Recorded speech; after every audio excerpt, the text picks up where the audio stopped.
There's a stretch of water that even the most experienced explorers fear.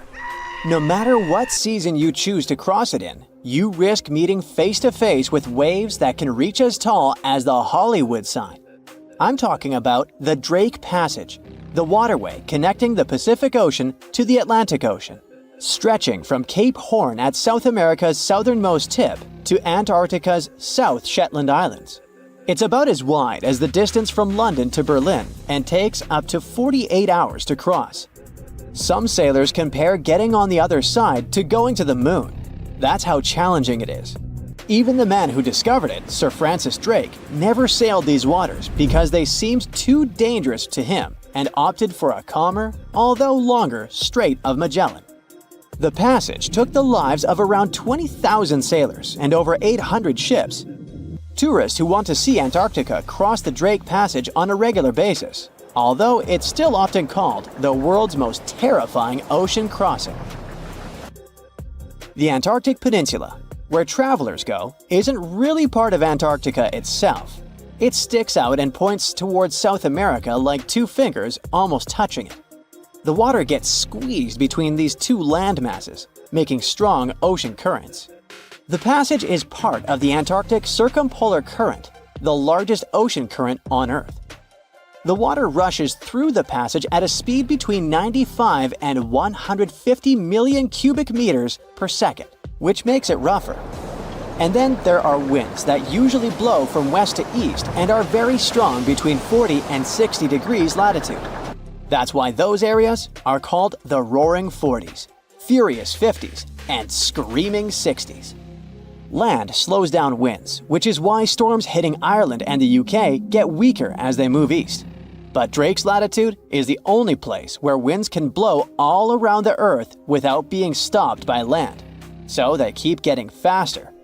These strong winds turn into huge waves that can hit ships really hard, normally around 13 to 16 feet tall. They're much higher than waves in the Atlantic. Drake Passage also has underwater mountains that you can't see. The huge current squeezes through this narrow passage and causes waves to crash against these mountains underwater. These internal waves create whirls that bring cold water up from the deep ocean. So it's not just rough on the surface, the water is wild all the way down. The first sailor managed to sail around Cape Horn and through the Drake Passage in 1616. It was a Dutch navigator, Willem Schouten, in 1616. But the most famous attempt to cross it was undertaken by Sir Ernest Henry Shackleton on his ship named Endurance. He and 27 of his men set off from South Georgia, aiming to reach Vassal Bay in Antarctica. But things didn't go as planned. On January 19, 1915, their ship got stuck in the ice. And by October, it began to sink. They camped on floating ice for 2 months before sailing lifeboats to a remote, icy place called Elephant Island. Shackleton and 5 men made a risky journey to South Georgia to get help. It took them 15 days to cross Drake Passage with hurricane winds. Finally, they arrived safely and organized a rescue for the rest of their crew. Scientists found the shipwreck of Endurance only in 2022, 10,000 feet below the water. In December of 2019, 6 fearless athletes decided to cross the Drake Passage by rowing a boat for the first time in history. It took them 12 days of non-stop rowing with a 90-minute rotation of rowers. They managed to do it, and it was probably the hardest possible way to cross the passage. The athletes mentioned it was cold, wet, and dirty, and the waves hit them like walls. The weather in the Drake Passage changes a lot, but ship captains can always see it coming and change their path. They will move the departure time to have a safety margin and not to get stuck in the middle of the passage in the worst possible conditions. Sometimes, the journey will be smooth and calm, and they call it Drake Lake. Other times, people on the ship will feel rough waves, which is called Drake Shake. Some experienced captains who often cross the passage say that the Drake Lake effect happens once in every 10 crossings, and they see the Drake Shake once or twice in every 10 journeys. A schooner or a kayak will probably not survive the journey among giant waves, but modest vessels and cruise ships have sturdy hulls and advanced stabilizing mechanisms. So, the journey isn't that dangerous anymore. But still, it's quite an adventure, especially if you're seasick. If you don't feel like risking it but want to travel from the Pacific Ocean to the Atlantic Ocean by water the fast way, the Panama Canal is waiting for you. People first started thinking about making a water path across Panama in the 16th century. Back then, a Spanish explorer found out that only a thin piece of land separated the two oceans. But it seemed impossible to build it because of the mountains and thick jungle, so the idea had to wait a couple of centuries. Finally, in 1880, France, led by the man who built the Suez Canal in Egypt, tried to make the canal. But the people who started the construction soon found out it was much harder than it looked on a map. The land in Panama was one of the toughest and most dangerous places to dig a big waterway. Workers had to literally move huge mountains in a jungle full of snakes, where it was really hot and rainy. During the wet season, heavy rain turned rivers into wild rapids and soaked the workers. Sometimes, they didn't see the sun for 2 weeks, and their clothes stayed wet all the time. Big rocks were falling, and tiny mosquitoes that carried malaria made people very sick. And then, an earthquake happened on top of everything. They were losing thousands of people. That's why France decided to abandon the project after 7 years. Then, the United States bought the French assets in the canal zone and finished it by 1914. It cost the US around $375 million.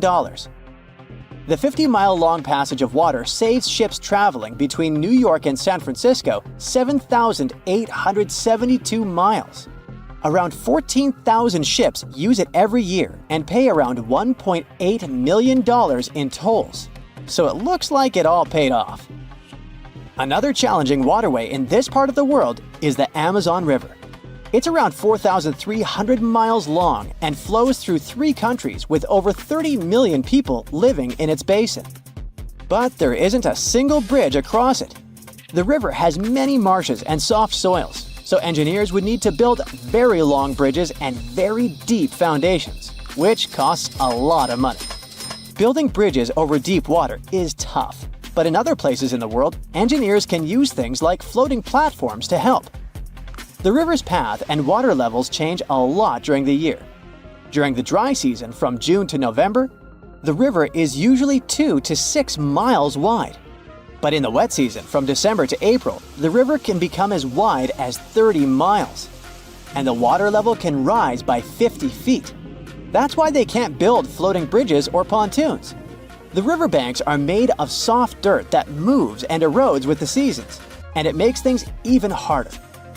It would have to be an absolutely unique project to overcome all these challenges.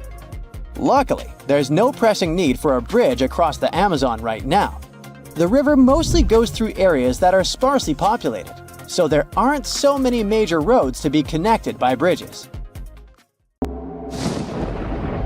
There's a ship drifting somewhere in the ocean without a crew. The last time someone saw it was over 50 years ago. Its story reminds of that of the Flying Dutchman, a ship that's bound to sail forever and bring disaster to whoever sees it at sea. At least the legend says so. Unlike the Flying Dutchman, the SS Baychimo was definitely real and built for a German company in Hamburg and began as an ordinary cargo ship. It was trading supplies between Hamburg and Sweden in the Baltic Sea starting from 1914. It had a strong steam engine and a hull made of steel. A few years later, it became British property. Then, in the 1920s, a Canadian company purchased it for around $18,000, a huge amount of money back then. The new owner, the Hudson's Bay Company, was actively using the ship for several years.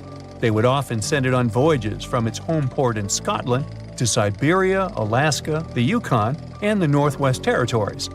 It also passed through the Panama Canal and even the Suez Canal, with fur pelts for sale on board. Sometimes it would also transport passengers. It had completed 9 successful voyages before this strip of good luck came to an end. Starting from the 1930s, SS Baychimo would have trouble with ice and storms. When it first got trapped in ice in October of 1931, Some of the crew managed to escape to Alaska. 15 of 22 sailors decided to stay with their vessel and try to save it. They had furs and other valuable cargo worth around $58,000 aboard. The company sent them supplies to survive the winter. They set camp near the ship out of the hatches, tarpaulins, and other materials, and offloaded the cargo. At the end of November, a blizzard rushed through the area, and it seemed like it had taken the ship with it. The ice platform had survived, but the ship broke free. Some of the crew members were sure it had sunk. But soon after, they heard from one of the locals who had spotted their ship around 45 miles away from their camp. The crew moved on with their lives, and the ship started its journey as a runaway vessel. People would spot SS Baychimo once a year or so, all the way until 1965. It was mostly spotted off the coast of Alaska. A man going to Nome with his sled dog, along with prospectors, explorers, and treasure hunters, all claimed to have seen SS Baychimo. Someone tried to board it and take it to port, but ended up stranded on it for days because of horrible weather. Others got luckier and managed to take a whaleboat, some furniture, and other valuables from the vessel. Those who got close to the ship saw that it was damaged and missing the propeller. Still, it stayed afloat without a crew for at least 38 years and became the longest sailing ghost ship in history. In 2006, the Alaskan authorities started a project to solve the mystery of this ghost ship of the Arctic and finally find SS Baychimo, either still above or below the water. So far, the project has not been a success. SS Baychimo remains one of the estimated 4,000 ships that have disappeared off Alaskan shores. If the legend of the 17th century isn't lying, this ghost ship could be sailing somewhere along the Flying Dutchman. It belonged to the Dutch East India Company. Its captain managed to do the impossible for that time and sailed from Holland to Indonesia in only 3 months. They said he was flying over the sea, and some evil tongues explained that he had made a deal with evil forces to achieve that. Once the ship was sailing back home, its captain and crew disappeared without a trace. There are many versions of what happened to it. One of the first ones said it had tried to enter port at the Cape of Good Hope, got in a terrible storm, and sank as there was no captain to save it. Another legend says the captain had refused to obey the skies to let the ship sink during the storm. A scary life form then struck the boat and the crew, and it was condemned to forever wander without rest. Many sailors claim to have spotted the wandering Dutchman. The Duke of York, who was to become King of England, mentioned having seen it in Australian waters. Right after spotting the ship, the man who saw it first fell from the top of the mast and didn't survive. There were more encounters with this legendary ship up to the middle of the 20th century. Ships would nearly collide with it as the Flying Dutchman jumped out of the blue. Scientists have a more logical explanation for this mystery: Fata Morgana, not to be confused with Hakuna Matata. Now, when you're out at sea on a hot day and the air is all wavy, it feels like when you look at the road on a scorching summer day. That's because of something called atmospheric refraction. When light passes through different layers of air with different temperatures and densities, it bends and twists. Sometimes, under certain conditions, this bending of light can create really bizarre optical illusions over the ocean, like sightings of the Flying Dutchman. The Fata Morgana phenomenon can make distant objects appear distorted, stretched, or even lifted above the horizon. So you can see a ship far away, but because of the way the light is bending, it will look like it's floating above the water or even disappearing and reappearing. A Fata Morgana is most commonly seen in polar regions, especially over large sheets of ice that have a uniform low temperature. But you can see it anywhere, even in deserts and over lakes on hot days. The first stories about ghost ships go all the way back to ancient Greek and Roman mythology. One of the most famous ghost ships in history is the Mary Celeste. This brigantine was traveling from New York City to Genoa and was fully stocked with provisions, but missing a crew when it was discovered in the Atlantic Ocean in 1872. The crew's personal belongings were also there, completely undisturbed. The final entry in their log was made 10 days earlier. We still don't know what happened to its crew, and the ship has inspired many spooky stories and legends. The Lady Lovibond was another legendary schooner that is believed to have been wrecked off the coast of Kent in the middle of the 18th century.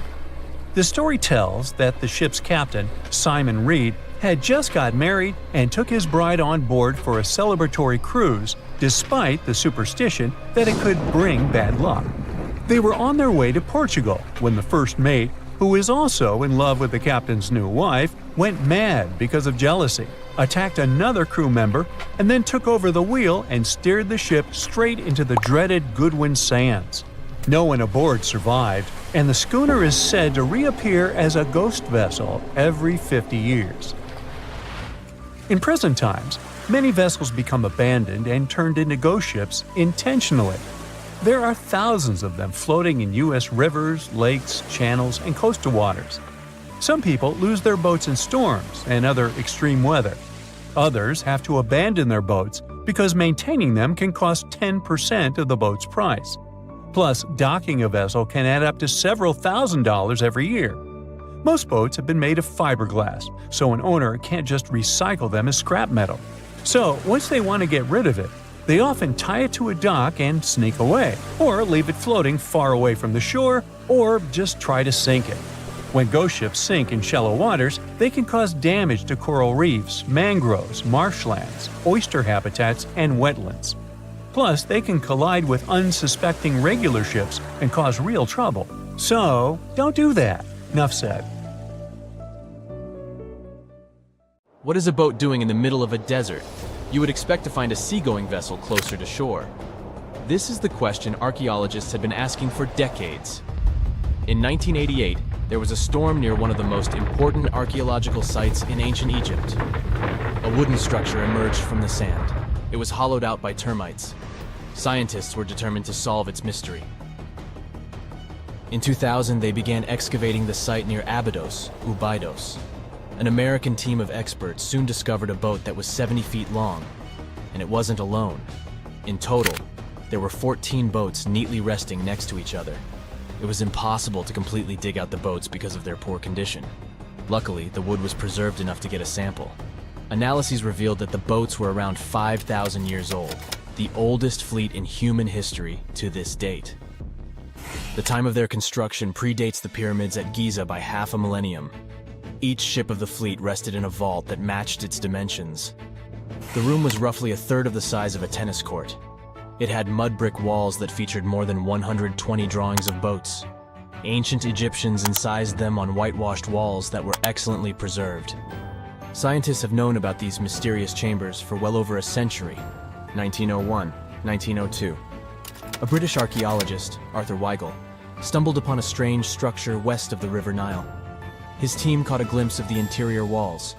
Sadly, a section of the roof collapsed, so they had to call off further exploration. Researchers abandoned the site, but its location remained on the maps. The boat's position first led scientists to think that they rested on a bank of the mighty Nile. But there was a problem with this theory. Today, the river flows almost 7 miles west of Abydos. Further studies of the surrounding terrain showed the Nile didn't change its course throughout history. Also, if the boats floated near a dock, they would be in unstable positions. The 14 vessels at Abydos were perfectly parallel to each other. There was only one conclusion possible. Someone had deliberately placed them like that. They must have gone through a lot of effort. Each boat had enough room for up to 30 rowers. These vessels could really float. They weren't models, but scholars still don't know if they actually sailed any body of water in ancient Egypt. This doesn't diminish the importance of the find. Previously, archaeologists found only small-scale models. In King Tut's tomb alone, there were 35 boat models. For a long time, these figurines were the only clues as to how ancient Egyptian vessels looked like. The boat's design confirms that they were the real deal. They are the earliest surviving examples of something called built boats. Ancient people constructed primitive vessels by hollowing out large tree trunks. The alternative was reed that was tied together to form a raft. The boats at Abydos had planks tied together. This was a major breakthrough in shipbuilding. During their lifetime, the boats must have seemed impressive. Timber was a valuable commodity at the time. There was no wood in the desert. Cedar had to be imported from Lebanon. The only person who could afford such luxury was the pharaoh. Studying the area around the ancient fleet provided more answers. Scientists discovered a mud brick structure where Egyptians worshipped the pharaoh. Its approximate date of construction matches that of the wooden boats. The same bricks out of which this building was made were used to encase the fleet. At the time of their construction, the rooms they were stored in had a ceiling. That's the section that archaeologists stumbled upon in the early 20th century. Just like mummies and coffins, these marvelous ships rested inside splendid vaults. The exterior of these rooms was also impressive. The outer walls originally had a plaster of white limestone. It reflected sunlight.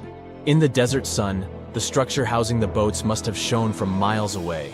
Ancient Egyptian builders used the same technique to cover the pyramids 500 years later. Today, their surface looks jagged, but it wasn't always like this.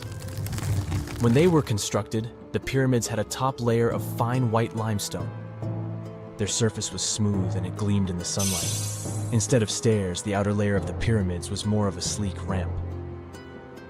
Archaeologists were left with one final question. Which pharaoh owned the fleet? The answer lay just a mile from the site. This is where the tomb of a pharaoh from the 5th dynasty rested, King Senwosret III. Its time and style of construction matched the ones of the chambers with boats. The very end of his rule might explain how the boats ended up in the middle of the desert. The pharaoh probably passed away in northern Egypt. Then his body was transported down the Nile to Abydos in a marvelous procession of decorated boats. The vessels were later lowered to chambers near the final resting place of their owner. This had a symbolic meaning. In the ancient Egyptians' belief system, ships played a key role. Their supreme deity was Ra. He traveled through the sky during the day in the form of the sun. At nighttime, he sailed through the netherworld in a solar boat. The pharaoh identified himself with Ra. That's why he needed boats in the afterlife. That was the only way to regenerate himself. Just as the sun rises every day above the horizon. This belief existed for thousands of years. The more famous Pharaoh Khufu also had a ship. Scientists found it in 1954 next to his pyramid at Giza. It is some 4 centuries younger than the fleet at Abydos, but Khufu's ship was almost 2 times longer. The Great Pyramid of Giza and King Tut's tomb are some of the most famous archaeological finds in Egypt. But there are many more secrets hiding beneath the endless sands of the Sahara Desert. Recently, 2020, archaeologists found a lost city there. They have labeled it as the most important discovery since King Tut's tomb, 1922. The city of Aten is some 3,000 years old. Historians hope it will give them a unique insight into the everyday life of ancient Egyptians. The famous archaeologist and Egyptologist Zahi Hawass proclaimed the site a lost golden city. Aten sits some 300 miles south of Egypt's capital, Cairo. It is close to the famous Valley of the Kings. Archaeologists first found sections of mud brick walls that spread out in all directions. They discovered complete rooms with tools of everyday life inside. The research team unearthed a bakery, a residential neighborhood, and an administrative district. They all date back to the time when the Egyptian civilization was the wealthiest in its long history. They were also the first to make objects from iron. In 1911, scientists found a set of iron beads near a village in Lower Egypt, El Girza. These are the earliest known iron artifacts. The discovery is literally out of this world. Ancient people made them by beating into shape a piece of a meteorite. The 9 beads were once part of an ornate necklace. They are now blackened and corroded, which is perfectly normal for a piece of jewelry that is over 5,000 years old. They consist of an iron-nickel alloy. Researchers were impressed by the skill of ancient jewelers who processed the beads. Their craftsmanship is more impressive when you think that they didn't know the stellar origins of the material. The Great Pyramid of Giza also has a remarkable feature. An international research group investigated the electromagnetic response of the structure to radio waves. They found that the pyramid has the ability to concentrate electromagnetic energy inside it. This occurred inside its chambers as well as under the pyramid's base.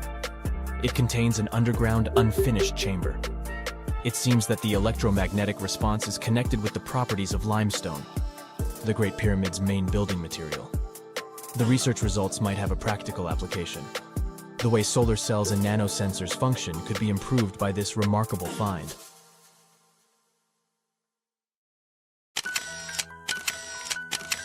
At the beginning of the 20th century, somewhere off the coast of West Africa, a German steamship was leaving the port.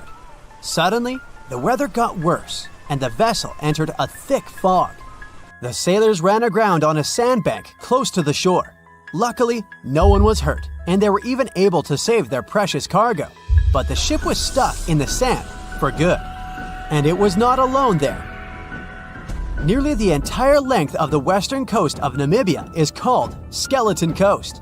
If the name sounds scary, that's because it is. This 976-mile-long beach line is among the most dangerous places on Earth. The local Bushman tribes believe that their supreme deity made this land when it was angry. The Portuguese were the first Europeans to set foot in Namibia in the 15th century. And yep, they didn't like Skeleton Coast either. Portuguese explorers thought this land presented the gates to the underworld. This is the place where the Namib Desert meets the Atlantic Ocean. It might be dangerous, but it's actually beautiful. Plus, it's a UNESCO World Heritage Site. If Skeleton Coast had a PR manager, they would quit on the first day on the job. The area is not exactly tourist-friendly because of its geography and history. Beneath the sand and the waves, there is a secret ocean currently lurking for unsuspecting sailors. It's called Benguela Current. It flows towards the north along the coast of southern Africa. This part of the Atlantic is rich in marine life, but the current's land neighbor isn't that happy with the deal. This arid climate created the Namib Desert, one of the driest regions on Earth. And that marine life I just mentioned? It's sharks. 11 species of them to be exact. And yes, the great white decides to pop by once in a while. So far, we've got a desert landscape, strong currents, and sharks. Not a place for a beachside resort, definitely. But if someone ends up on Skeleton Coast, will they know they're in danger? Don't worry, they will. The beach is littered with wrecks of all sizes and shapes. If you remember that German ship I mentioned in the very beginning, its massive and rusted stern is now sticking out from the desert sand. There are some 500 wrecks in total scattered along the coast, and it's a mixed crowd, from Portuguese galleons centuries old to ships that ran ashore here in the 21st century. A modern fishing ship called Zela India managed to slip from its tow rope in 2008 and ended up on Skeleton Coast. Okay, it didn't escape on its own, it had some help from the elements. But it's better to be a tourist attraction on a beach than to be broken up for scrap. That's where the trawler was originally going, poor thing. Skeleton Coast's most famous inhabitant, to call it such a place, is the wreck of the Dunedin Star. The British cargo liner ran aground here in 1942. The massive rescue operation that followed reveals why it's so dangerous for sailors to end up here. The rescuers managed to save all of the crew and passengers, but at a heavy price. An aircraft and a tugboat were lost in the process. It took the last of the rescuers a full 2 months to return home to Cape Town. Why, you might wonder? One look at the map of the region reveals the reason. It's an endless sea of yellow, which is the sand. There are so few roads here, so Skeleton Coast is hard to reach by land. There are also legal obstacles. You need a special permit to drive into the area. But the skeletons in the name of the area don't only refer to ships, they also stand for animal bones. Most of these belong to whales and seals. Many animals have adapted to the area, so lions and hyenas roam the coastline in search of a meal. Yeah, now there are hungry lions as well, as if those sharks weren't enough. Other animals with a temporary residence on Skeleton Coast include elephants, cheetahs, leopards, and giraffes. In 1971, the Namibian authorities established a national park here, but except for surfers, after an adrenaline rush, they don't get many visitors. You can understand why. The Namib Desert is the oldest desert in the world, and it's not very tourist-friendly either. Those who travel to the region should pack sunscreen and a warm winter jacket. A weird combo, right? Well, not so much when you think that during the day, temperatures soar over 110 degrees Fahrenheit. At night, the air temperature drops below freezing. What a climate roller coaster! And that's not the final danger. Yep, there's more. Remember how that German ship got lost in thick fog? Yeah, it wasn't a one-off event. Because of the region's climate, fog shows up frequently. Sailors should cover their ears now, but this fog is actually good for wildlife. This is their only source of water in the Namib Desert. Reptiles and mammals have adapted to the harsh climate. They use as little water as possible. Shifting sands, thick fog, strong currents, lions, and sharks. Not the stuff you would put in a tourist booklet, but Skeleton Coast isn't the only beach on Earth you wouldn't want to spend your vacation on. I will take you to Cape Tribulation in Australia. The area covers some 48 square miles in the northwestern part of the continent. And no, the area is not as dry as Skeleton Coast. It's part of the Daintree rainforest. You could say that here, it is the rainforest, not the desert that meets the ocean. The beach at Cape Tribulation is straight from a postcard. But looks can be deceiving. Australia? Probably sharks. No, crocodiles are out here to get you if you decide to go for a dip in the sea. There are saltwater crocodiles that the locals call salties. Well, that's a cute nickname for such a dangerous reptile. And it's not just that. The wildlife seems to have a beef with visitors. From October to June, the waters around Cape Tribulation are full of box jellyfish. Their venom affects the human cardiovascular system. When touched by a jellyfish out at sea, swimmers won't have enough time to reach land for help. Vinegar helps neutralize the sting, so you might want to keep a spare bottle in your luggage. Crocodiles and jellyfish sound dangerous, but there's one more animal you should look after. It's the wild boar. It might sound funny, but you won't laugh when you're being chased by one of these across the beach. 21 million wild boars live in Australia. They're mostly active at night, making it even more dangerous if they charge at you. The best defense is running in circles. Wild boars can't cut corners well. That's probably why we don't see many of them taking up careers as race drivers. Cape Tribulation has one last danger installed for you, and it's not an animal. Out here, even the trees are plotting against visitors. The stinging tree got its name for a reason. If you try to pick one of its beautiful red berries, it'll fight back. Its prickles are like tiny glass shards. The less than pleasant effect on your skin will last for a month. Then there is this wait a while bush. Who keeps naming them like this? This long vine has spikes that grab hold and just don't let go. They are so strong they can pull a human off a horse. You'll have to wait for someone to come by and save you from this thorny grabber. If you are about to cross this Australian beach from the vacation list, hold on for a second. Tourism is booming here. The local authorities have restricted access to all of the danger zones. Visitors go swimming in dreamy water holes that are surrounded by lush vegetation. There are even ropes to swing from.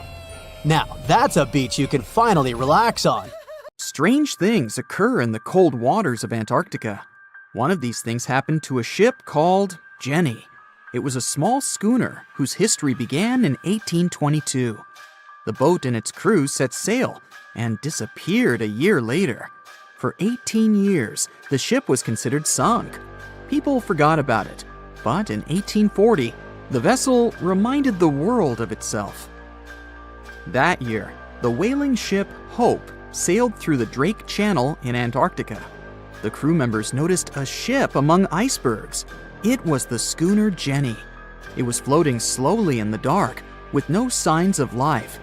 The captain of the Hope, Mr. Brighton, gave the order to approach the mysterious vessel. They thought it was some creepy ghost ship, but as they came closer, they noticed crew members on the deck. The sailors of the Hope called out to them, but received no answer. This time, it became clear that something terrible had happened to the Jenny. When Brighton boarded, he realized that the Jenny crew members weren't missing. They were here. Frozen people stood like statues. Brighton went down to the lower deck and found the captain. He was sitting frozen at the table, holding a pen. Brighton looked at the logbook.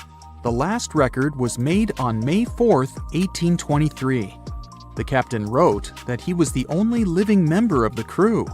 They spent 71 days without food.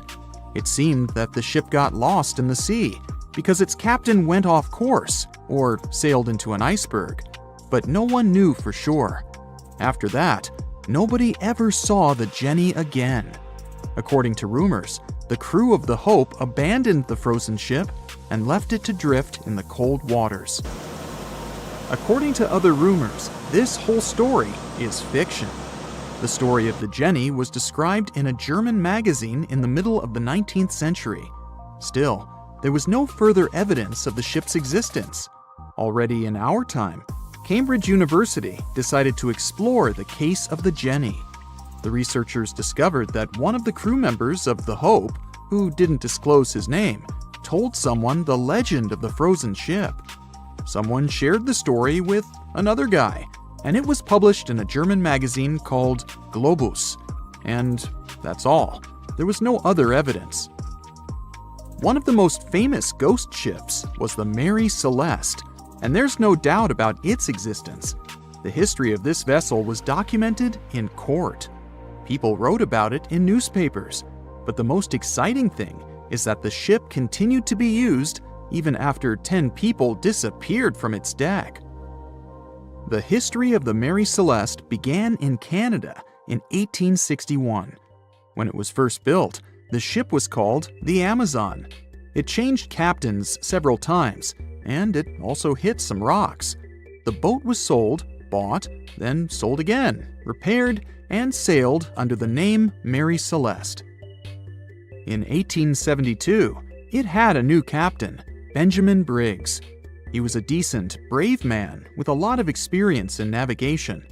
He had a beloved wife, a daughter, and a son.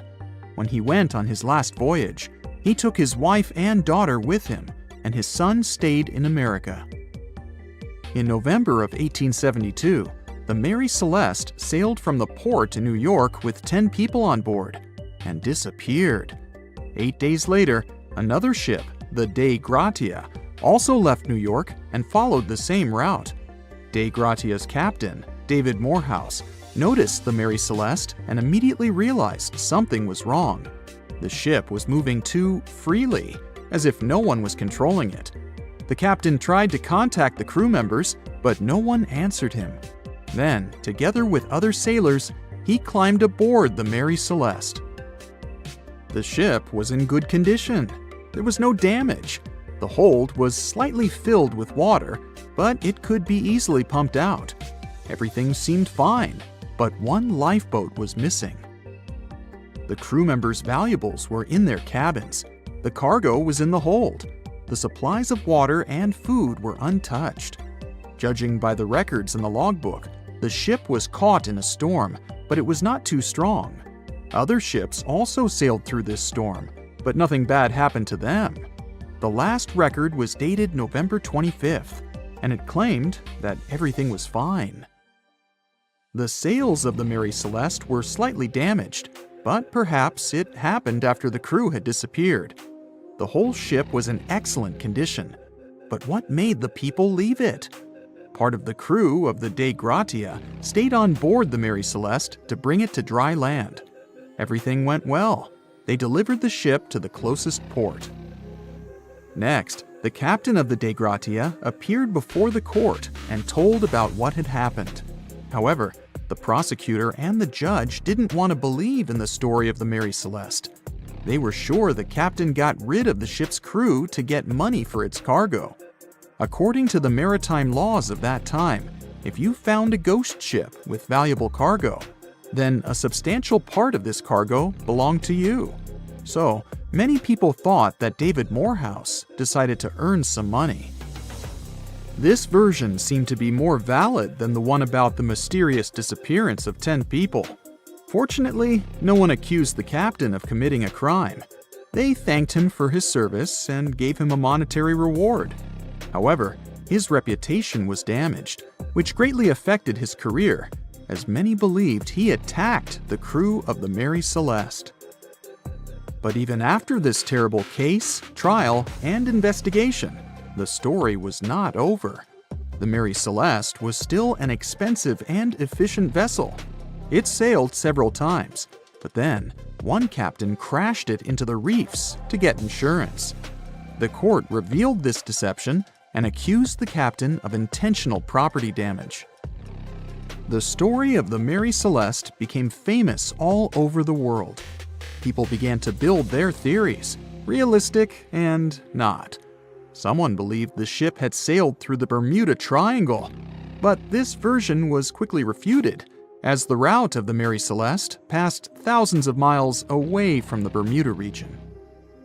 Did the Kraken or another giant monster attack the ship? Nope.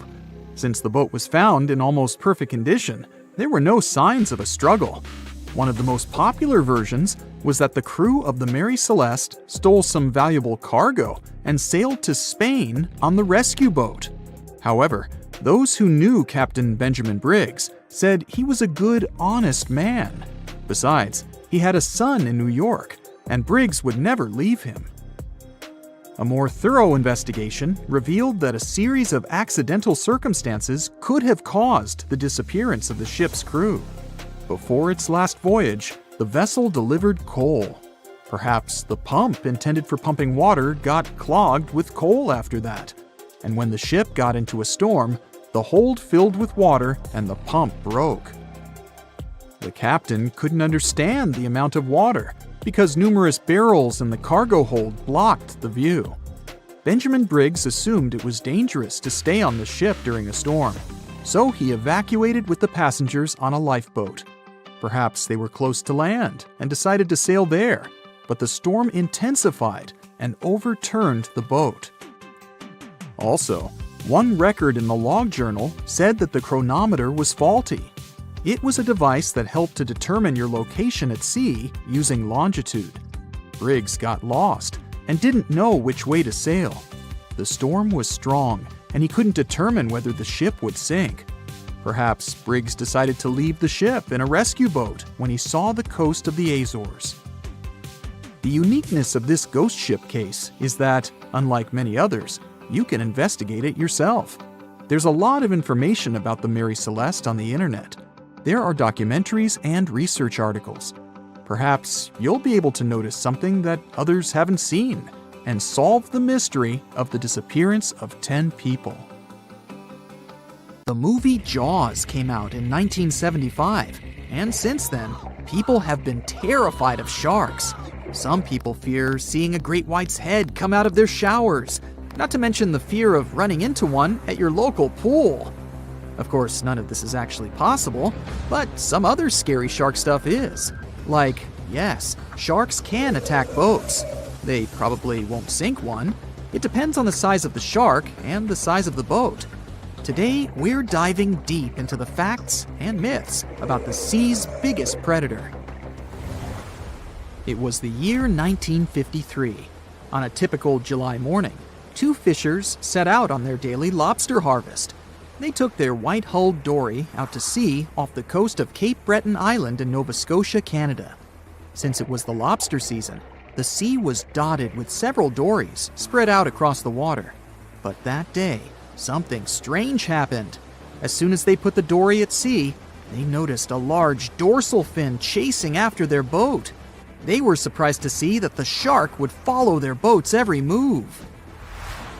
For an entire week, they took out their white dory from the harbor, and the shark followed them around. Until one morning, as the men were alone at sea, the shark charged at full speed at the boat and smashed a 7-inch hole in its bottom. The boat turned over, and both men fell into the water. The shark didn't come after the men, though. Instead, it swam away and disappeared for good. To clarify, a dory is a small, fragile boat usually measuring 16 to 23 feet long. So how long did that shark need to be in order to sink it? Well, as soon as the boat was retrieved from the ocean, researchers found something interesting. One of the shark's teeth was found stuck in the hull. According to Harvard experts that analyzed the tooth, it most certainly belonged to a 12-foot white shark that weighed around 1,200 pounds. One thing intrigued scientists a whole lot.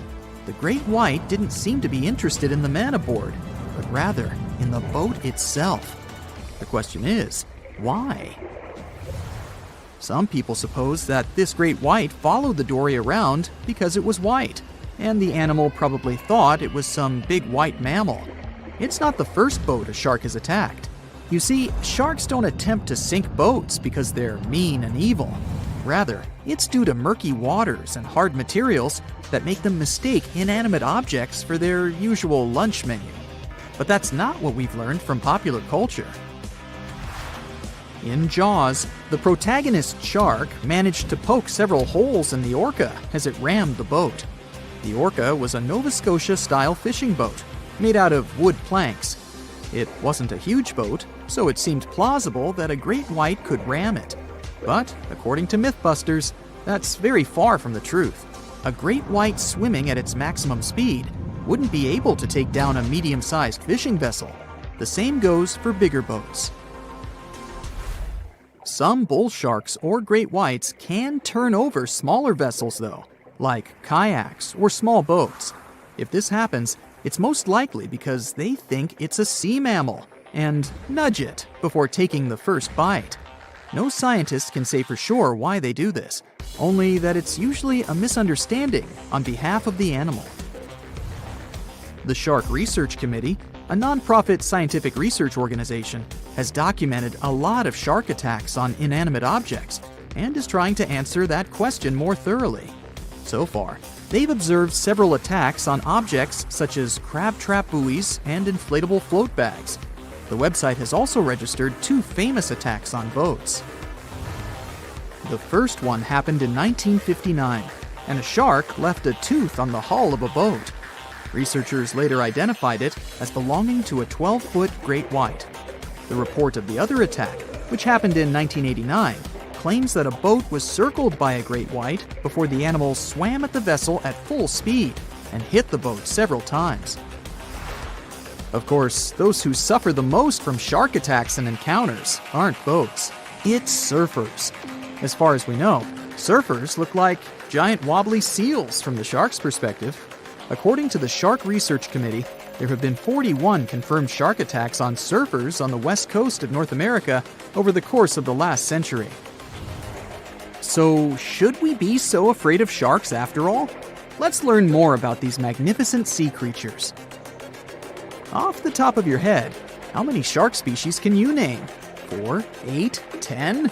Well, there are over 500 species of sharks swimming in the ocean.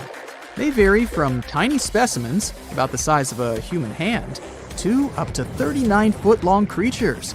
The largest species of shark are actually not great whites, but whale sharks. And even those are small compared to the great megalodon. This ancient creature that lived around 20 million years ago reached an unimaginable length of 60 feet. By comparison, that's the same as 2 to 3 buses placed one after another. I wouldn't swim in megalodon-infested waters even if you dared me, that's for sure. We know that sharks are very good hunters, but why is that so? Their bodies seem to have been strategically built for speed. Instead of having a bone skeleton, like us humans, sharks have a cartilage skeleton, which makes them much lighter and also super fast swimmers. Each species of shark hunts depending on its nutritional needs. So, shark species that grow to an average of 3 feet have a diet based on fish. The ones that grow bigger start feeding off of bigger sea animals, such as sea lions and seals. Throughout their lives, some species of shark can shed over 30,000 teeth. Unlike humans, who are born with a set number of teeth in their jaws, sharks have an apparently limitless supply. In their defense, they do lose teeth pretty easily, as they can easily get stuck in their prey, for example. They also have multiple rows of teeth. The jaws of a great white can contain up to 7 rows of teeth, and can grow to be more than 6 inches long. And since we're speaking of great whites, the most feared shark species roaming the oceans, this is ray. Ray is an adult white shark. He can swim up to 50 miles a day, so he needs a lot of fat in order to keep his body functioning. Funny thing about Ray, when he opens his jaws to hunt, his eyes roll back together with his head, so his sight is hindered when he's taking a bite.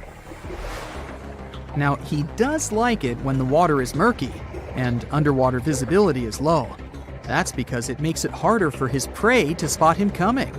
These conditions can make it easier for him to grab that yummy seal.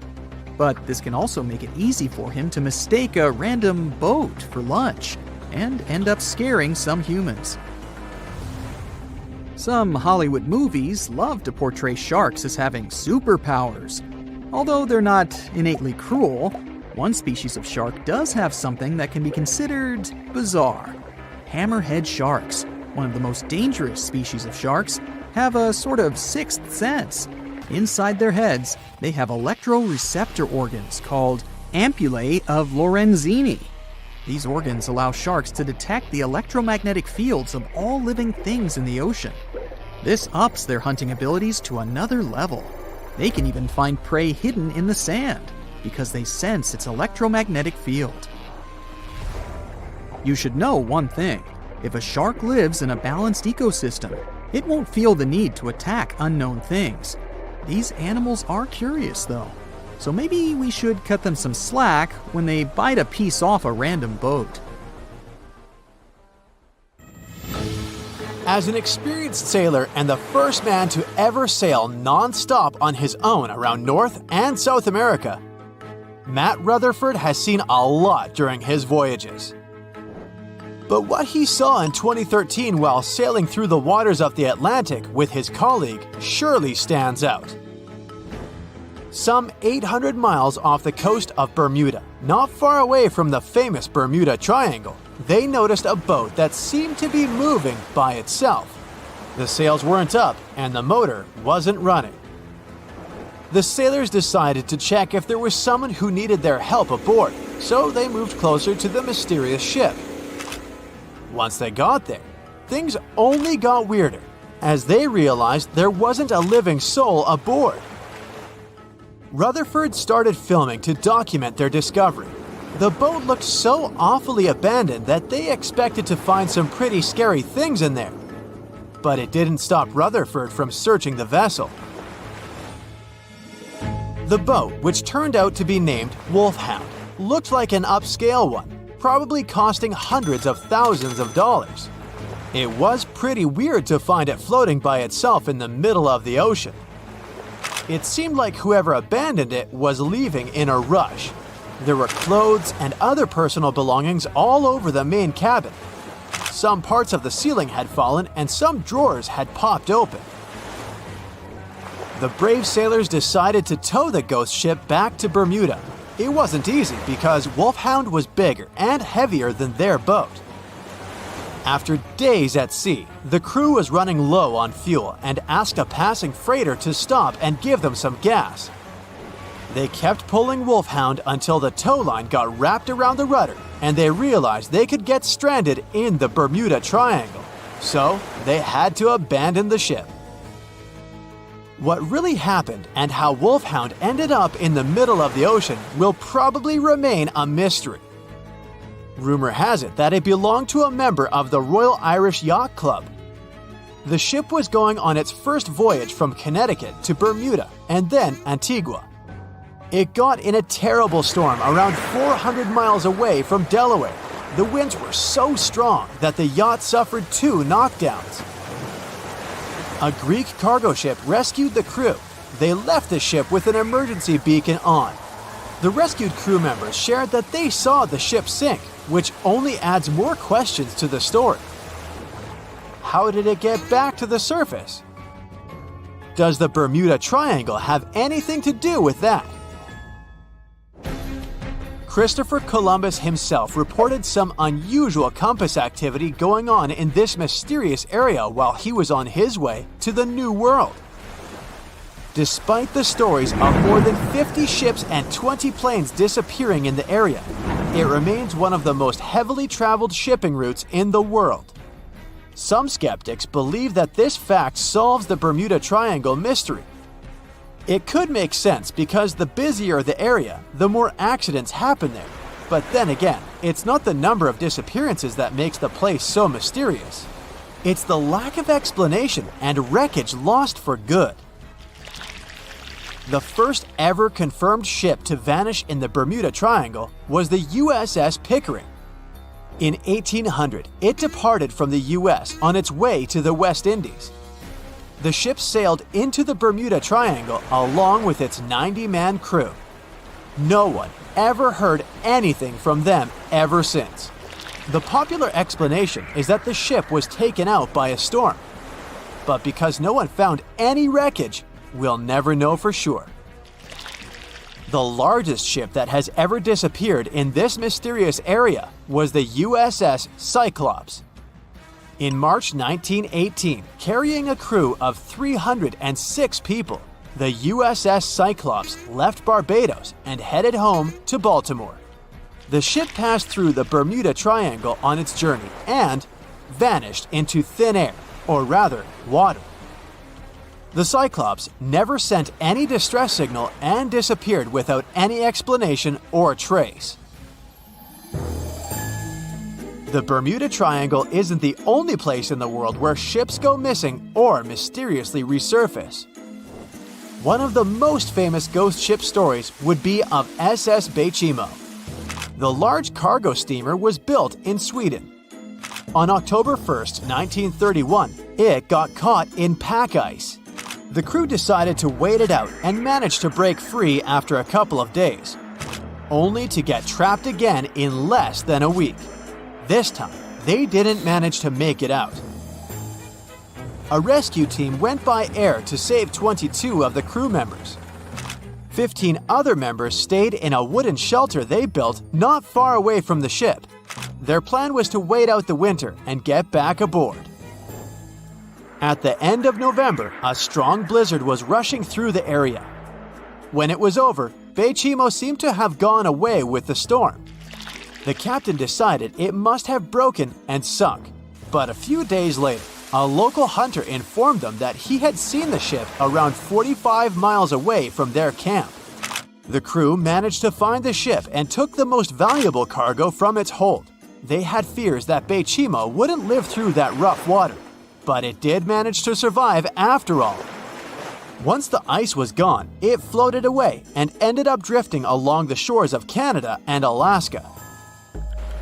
Many people reported seeing the ghost ship in an open sea. Some even tried to board it to save the ship, but the weather didn't allow it to happen. The last time someone saw SS Baychimo was in 1969, 38 years after its crew had left it. It could still be drifting somewhere in the ocean. The story of MV Hoita happened in the South Pacific. The ship was originally a wooden luxury yacht. After serving for 20 years to various owners, it became a merchant ship. In 1959, it set on a trading voyage that was supposed to last around 2 days. When it didn't reach its destination on time, no one was worried at first as things happen in the open waters. After another day, and no distress signals from the Hoita, it was obvious that something serious was going on with it. There were 25 people aboard, and their families wanted to find them.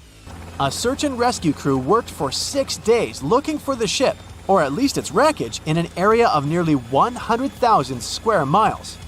That's 1.5 times as big as Florida. Sadly, the mission had come back with no results. It seemed like Hoita had disappeared without a trace. A month later, another merchant ship noticed Hoita drifting in the ocean, miles and miles away from its original route, and none of the crew members or passengers were on board. The cargo had also disappeared. The lifeboats were also gone, so the people must have escaped the ship hoping to save themselves.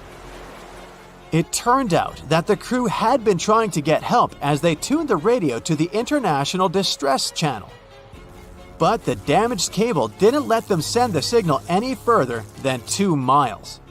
It also looked like when they were leaving the ship, the crew took the logbook with them, and we still don't know what exactly happened to Hoita.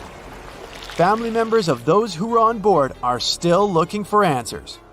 One professor claims it must have been a corroded pipe that leaked and flooded the vessel, but we'll most likely never know for sure. In the Pacific Ocean, near Japan, there is an area nicknamed the Devil's Sea. It's believed to be one of the 12 vile vortices around the Earth. Some people claim that vile vortices have weird things going on in them because the pull of the planet's electromagnetic waves is stronger there than anywhere else. The most famous ship that disappeared in the area was a fishery patrol vessel in 1952. The ship went there to investigate the vessels that went missing previously and disappeared along with 31 crew members. Scientists who don't believe it was a mysterious disappearance blame the underwater volcano eruption for what happened. They said it was the most technologically advanced ship. They said it was unsinkable. And when it sank, they made a movie about it. These were the main reasons why the Titanic disaster became world famous. But unfortunately, this is not the only large-scale shipwreck.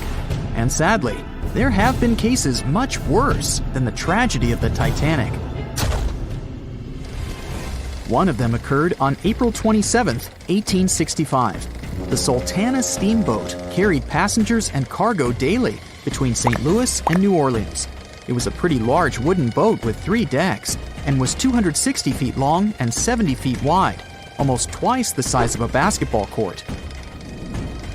The ship could carry about 350 passengers, but on that unfortunate day, more than 2,000 people were on it. On April 23rd, she was making a routine voyage from New Orleans when it broke down.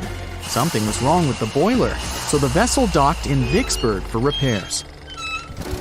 At the port, the ship's captain, James Cass Mason, found out about an excellent opportunity to earn a lot of money. All he needed to do was to transfer a large group of former prisoners to the north.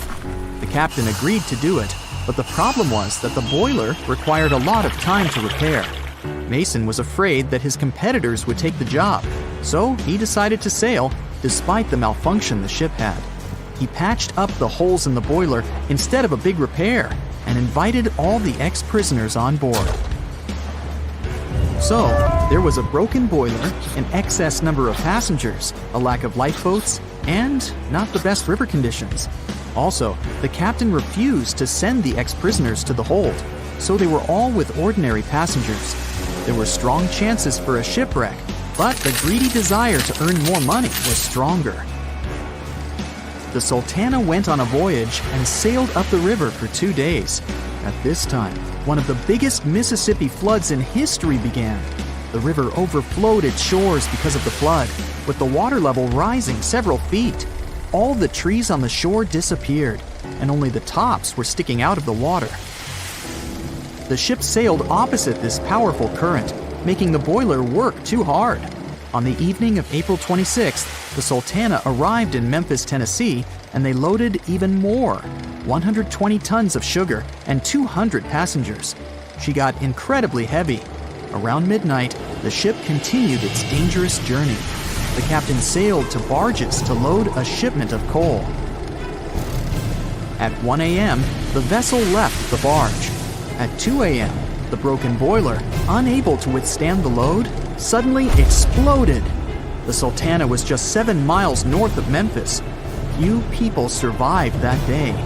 The problem was that passengers trying to escape from the fire jumped into a cold river with a strong current. The Sultana disaster is considered the most tragic shipwreck in the history of the United States. The exact number of those who didn't survive is still unknown. According to various sources, this number was from 961 to 1,800 people. Don't be surprised that almost no one knows this story. There were many more survivors in the Titanic tragedy, and everybody heard about it. But the Sultana sank during one high-profile event. 12 days before the shipwreck, the country lost Abraham Lincoln. People hadn't yet recovered from this news, so no one paid much attention to the tragedy of the Sultana. Many catastrophes happened quite recently by historical standards. One of them occurred in 2002. The ferry La Jula was a Senegalese vessel. The ferry sailed twice a week, mainly along the coast of Dakar, carrying passengers who traded mango and palm oil. It made daily voyages and never faced severe problems thanks to modern rescue equipment and good repair service. But one day, the ship's crew discovered a malfunction and sent the boat to port. For almost a year, La Jula was in a non-working condition, awaiting repairs. But it didn't get high-quality service. After poor maintenance, the ferry set off on its last voyage. On September 26, 2002, La Jula sailed between southern Senegal and Dakar, and at 11 p.m. headed toward Gambia, where a strong storm began. The wind raised high waves, but this wasn't critical for the large passenger ship unless the number of people on board didn't exceed the established norm. La Jula was supposed to carry about 500 passengers, but had many more people that day. Too many passengers, poor repairs, and a strong storm caused severe problems for the ship. But the main factor in the shipwreck was that La Jula was only built for sailing in coastal waters, but that day, it sailed far from the shore. Big waves started rocking the boat, and at some point, it just turned upside down. The ship's deck went underwater, and its lower part stuck above the surface like an iceberg. All the passengers sitting in cabins fell on the ceiling and lost their orientation in space. There were no holes or damage in the ship's hull, and water flooded the lower decks for a long time. The vessel stood in a twisted position for several hours. Then, the boat began to sink when the water seeped through the deck and hold. The ocean was warm, but no one came to save the passengers. People had to wait almost 4 days to be rescued. Unfortunately, only a few managed to survive. The Philippines is a very dangerous area for ships. This place consists of several thousand islands and a vast area with shallow water. Ships can run aground and damage the hull with reefs and pitfalls. On September 20th, 1987, one of the most terrible disasters in navigation history occurred there. A Philippine passenger ferry called Dona Paz left one of the islands and sailed toward Manila. The sun was shining, the ocean was calm, and the visibility was good. But for some reason, the crew members didn't notice how the tanker Vector was approaching them. The two ships collided at low speed. The collision wasn't strong, but the problem was that the Vector had tons of oil on board, and the Dona Paz crashed into the cargo hold where that oil was stored. So it spilled all over the ocean, and then a spark slipped through. Not only did the two ships catch fire, but also filled with water. Both ships sank in a matter of seconds. Only a few dozen people survived that disaster. On September 27, 1854, the passenger ship Arctic sailed from Liverpool to New York. The fog came rolling down, and visibility got really bad. Another boat appeared out of the thick white haze, the French steamer Vesta. The ships were close enough to each other that a collision was inevitable. The French vessel was smaller, so it seemed to the Arctic's captain that Vesta had received a lot of damage. And while he was staring at the other ship, his boat got quickly filled with water. The captain gave the order to sail to the shore as fast as possible, but the ship's engines stopped working because of the flood. Then the ship's crew started to lower lifeboats with women and kids. Still, when rescuers found lifeboats with people, it turned out that only 87 out of 400 people survived, 65 crew members and 22 passengers. Surprisingly, there were only grown men among them. The ship's captain survived by clinging to the wreckage. All newspapers wrote about this story as one of the most terrible and shameful tragedies in navigation history. The survivors were criticized because they didn't save women and kids, and the crew members were accused of violating the law, since the safety of passengers should be higher than the safety of sailors. But despite this, none of them were brought to responsibility. Unfortunately, shipwrecks still occur to this day, but fortunately, there are fewer of them than before, thanks to modern navigation systems and radar. But no technology can guarantee there won't be a super strong storm or any other emergency that no one can foresee.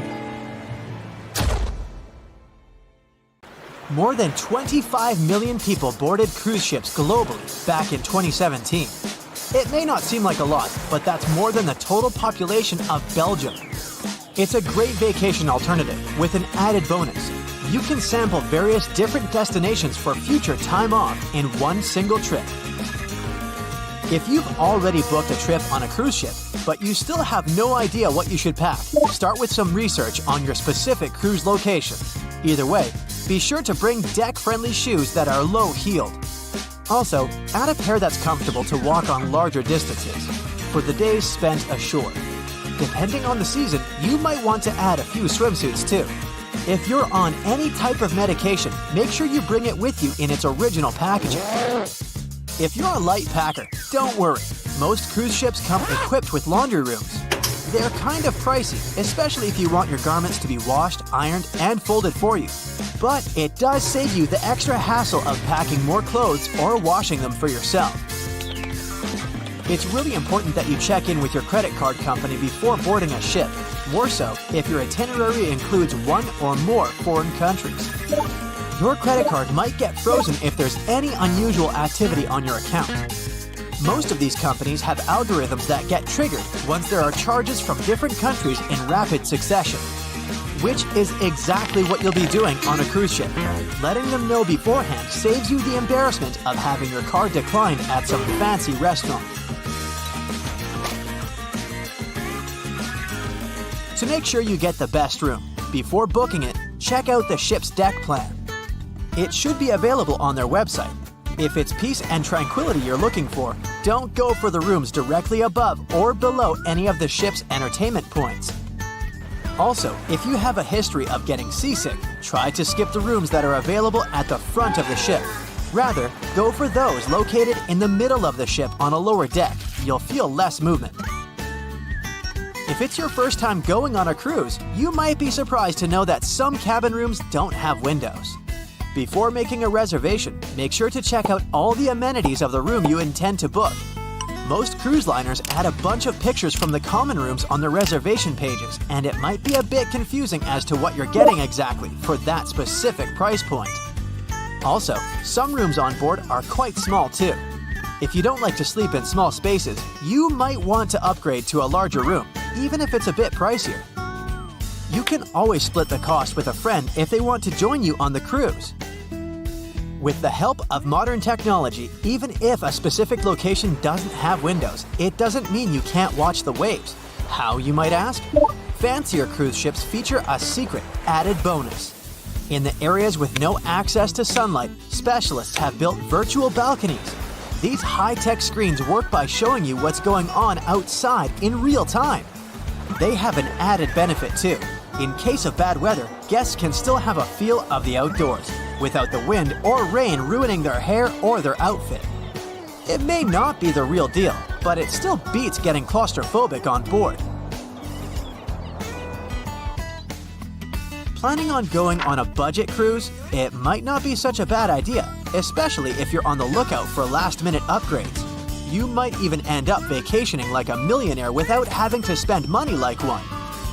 These upgrades sometimes include things like a private balcony in your room, maybe some spa services, or even better prices for high-end meals. If they aren't all booked by the time people board the ship, they might be open for the rest of the passengers for way better prices than initially listed. There might be hidden freebies on board if you pay close attention. Things like complimentary pastries on board late in the morning or a late-night cup of tea on the house might be some of the things offered to guests. You only need to ask. You might want to check out what other tourists are doing. Some people with more experience cruising can offer pretty great tips and tricks. Don't be afraid to start a conversation if you see someone getting something for free. Some cruise ships do go all the way on the fancy dial. They even have exclusive areas designed for guests staying in expensive suites. Most of the time, they're located at the top of the ship. On one particular cruise, these types of guests have designated staff members called Royal Genies, which are similar to butlers. They can cater to just a few cabins. Since the cruise line wants to divert other guests from asking them various questions, which will take time away from their assigned guests, the genies do not wear a name tag in public areas. Most common areas of cruise ships do require travelers to follow a dress code, but if you do your research in advance, you might find that some areas are more relaxed when it comes to what people need to wear. Most cruise ships require people to adhere to smart attire, which means pants with a collared shirt for men, or blouses and skirts, dresses, or stylish pants for the ladies. As for the travel destinations, be sure to research the ports you're about to visit in advance. You'll know what to wear, what the weather will be, and if you need to pack anything else, like an umbrella or a beach towel. Stops on cruises only last for a few hours in most cases, so you'll want to get the most out of them. If that specific location includes museums or art galleries you want to add to your checklist, be sure to book in advance so you don't waste time waiting in lines. Some cruise ships even provide their guests with private tours of the ports they're about to visit. Do make sure to book them in advance if this is something you might be interested in, as the list gets pretty full quite fast. Independent tours are a bit more private. You can spend time with your tour guide and even ask more questions. Always remember to put your phone in airplane mode while on board. Most cruise ship horror stories involve cruising newbies that ended up paying thousands of dollars in cell phone charges while on ships, just because they forgot to turn it off. If you're the type of person that can't switch off their phone, be sure to check with your cell phone provider before traveling internationally. Some can provide special plans for limited amounts of time, without extra charges. You'll be free to chat, call, or browse YouTube videos without worrying you'll end up paying a fortune.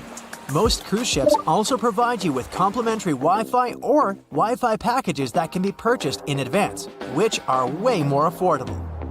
You can stick to communicating with your friends and family back home via FaceTime or Skype. People that have heard about the Titanic tragedy will always wonder what might happen if something goes wrong while on board. Let's take lifeboats, for instance. The Titanic had a mere 20 lifeboats on board, which were tragically not enough to fit all the passengers after the ship hit the iceberg. Some fancy cruise ships these days have an even lower number of lifeboats, anywhere from 15 to 18. Sounds strange? Well, not really, given the fact that each lifeboat can accommodate up to 370 people. Even the largest ships, which have an estimated capacity of 8,000 people if fully booked, including tourists and staff, are safe in case of an emergency.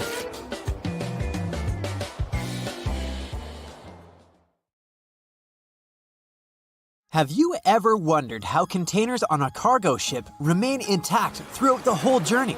Let me answer this question and tell you about other cool ship facts. Meet Unsinkable Sam. Sam's goal was to prove the saying, "Cats have 9 lives." This animal survived 3 ships sinking. He was originally named Oscar, but got nicknamed Unsinkable Sam. You probably get why. The first time the ship he was traveling on sank, Oscar was found by the crew of another ship when he was floating on board. He remained on that ship for a couple of months, but then the vessel also sank in 1941. The cat was then saved by another ship. The crew there had heard the story of the animal and called him Unsinkable Sam. His marine journey ended when the crew sent him back to the UK. The story checks out, but some people question whether it's true. Sailors had to spend months on their ships, so it was natural that they told strange stories or believed in superstitions. One thing is clear though, sailors loved cats and welcomed them on their ships. Besides being cute floofs, cats were very effective in terms of hunting rodents. You can take it as you wish, a hoax or a true story. I'm leaving Sam in the 40s and returning to the present day. How come ships have internet in the middle of nowhere? Since there are no towers or cables around, satellite connection steps in. Satellite services provide direct internet connection via hardware installed on the ship. This hardware is a must. It's not as cheap as our home Wi-Fi. The installation charges for the entire ship's internet are around $600. And the price of the hardware depends on such things as the size of the ship and how much internet it's going to use. This is not the only option. Wireless devices are also popular. Yet, they can access the internet only when they're close to ports or other places where networks are available. The Titanic was a giant luxurious hotel for some of its passengers. You may have heard that it had lots of amenities you could use, even its own newspaper. Yep, it was called the Atlantic Daily Bulletin. It was published on the ship. The paper had news articles, advertisements, and the latest stock prices. It also mentions daily menus, horse racing results, and society gossip. Where ships get fuel is also a good question. There aren't fuel stations floating in the ocean. Bunkering is the answer. Ships use different kinds of oil for different purposes. Bunkering is loading fuel onto a ship. This process takes place at ports. The storage and provision of the ship fuels can be made by tankers. Currently, Singapore is the largest bunkering port in the world. Imagine you're on a cruise ship and you need to use the toilet. What happens after you flush? The sewage goes to a place called an onboard treatment plant. There, the waste is filtered. Then it moves to another chamber. This chamber cleans the waste and sterilizes it. Lastly, the waste is dumped into the ocean when it's clean enough. Those substances that don't go through the filter are kept on the ship. A ship gets rid of them when it arrives at a port. Speaking of toilets, I must mention that wastewater is color-coded on cruise ships. Every person on a cruise uses 40 to 50 gallons of water each day. That's why there might be too much wastewater. So, over the years, some solutions have been found to reduce this amount. Water is coded as black and gray. Black water goes from toilets, and gray water comes from the laundry, showers, kitchens, etc. Basically, it's thought that gray water waste is cleaner than black water. Why are ships so slow? It's related to power. Water has a drag force, and it affects ships. Imagine yourself swimming in the ocean. It takes effort to swim forward because of the water resistance. A smaller ship wouldn't need that much power to push itself forward. But huge cruise ships need a lot of power because they're heavier. If you, let's say, put a 7,000-ton ship in the water, it will displace 7,000 tons of water. When such a ship goes forward, it pushes some of the displaced water ahead of itself. This results in a bow wave, which carries some kinetic energy away. We talked about cruise ships and cargo ships mainly. What about solo travelers? Laura Decker became the youngest person to circumnavigate the world on her own. She set out in 2012, and 518 days later, she completed her voyage. She had a 40-foot-long ketch named Guppy. She was 14 when she started the journey. You can think of loading containers on a cargo ship as playing Tetris, but you can't start over when the game is over. That would cost you thousands of dollars. Anyway, the logic is the same. The first layer should be strong enough to support the rest. The bottom containers, or first tier, if you want to sound more like a pro, are secured with twist locks. This is an automatic locking mechanism to keep the upper level containers locked. These locks are attached when a unit is being lifted from the pier onto a cargo ship. They're similar to Lego pins. All containers have these lock systems, and you basically mount them on top of each other. Plus, many cargo ships have vertical slots made of long metal rails. They're like cells that hold containers and prevent them from moving and falling into the deep water. How do they unlock the mechanism? There's a special rod to do it. In the past, cargo ships were allowed to only stack 5 to 6 containers on top of one another. With the appearance of the lock mechanism, it's possible to make 10 to 12 layers. Still, hundreds of containers get lost each year because of harsh weather conditions, or simply because of the negligence of people who load them. According to some data, more than 3,100 containers were lost in 2020 to 2021. The number was only 779 in the previous year. This means an almost 400% increase. Apparently, there are hidden passageways and secret doors on cruise ships. The ship's staff get from one place to another without using the stairs and doors that passengers use. There's a network of corridors and stairs all around the ship only the crew members know about.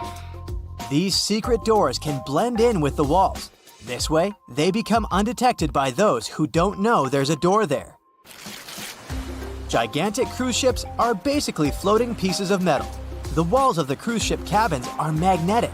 That's why, when on a cruise, you can buy travel-themed fridge magnets and use them to decorate your cabin. The Seawise Giant is the largest ship in history. It was built between 1974 and 1979. Its length was greater than the height of the Eiffel Tower.